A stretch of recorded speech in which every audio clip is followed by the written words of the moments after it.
Massages not only help you relax but have many other benefits such as supporting the healing process, boosting your energy levels, eases pain, lifts your mood and an overall feeling of well-being.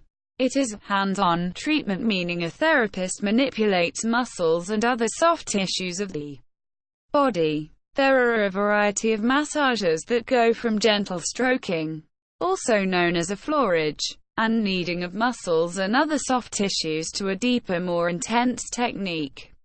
This is what happens while getting a massage. The therapist proceeds to massage soft tissue, which transmits electrical signals to local areas of the body and also throughout the body.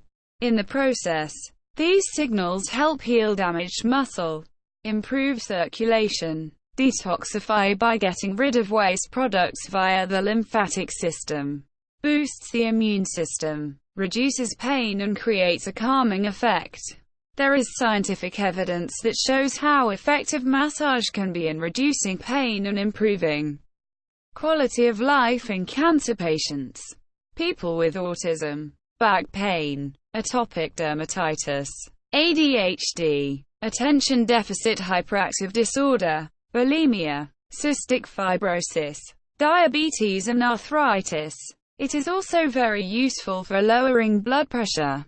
Now let's spend a little time discussing breast cancer.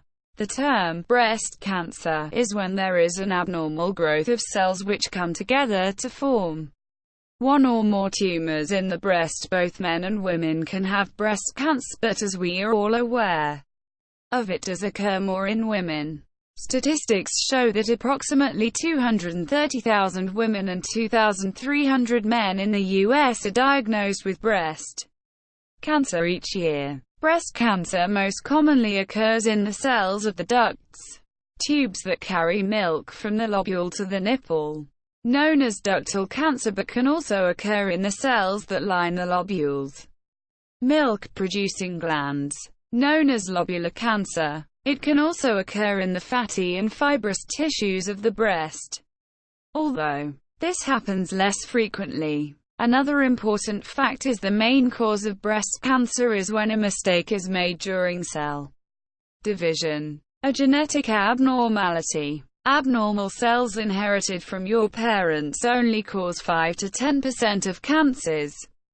The largest percentage, 85 to 90% of breast cancers, occurs because of the aging process, genetic abnormalities forming along the way.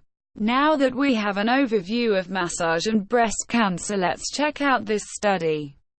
Researchers investigated how effective massage could be on immune function and stress in women with breast cancer. They enrolled 30 women, 50 to 75 years of age, with breast cancer undergoing 5 weeks of adjuvant radiation therapy.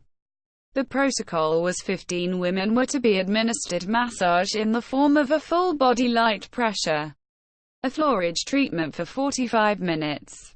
And the other 15 women, the control group, were given an equal amount of attention but no massage.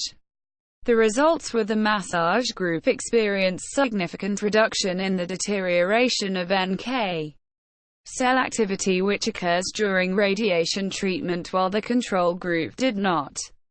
This translates into the massage was able to boost the women's immune systems. The massage group also experienced decreased heart rate and blood pressure, indicating they were less stressed than the control group.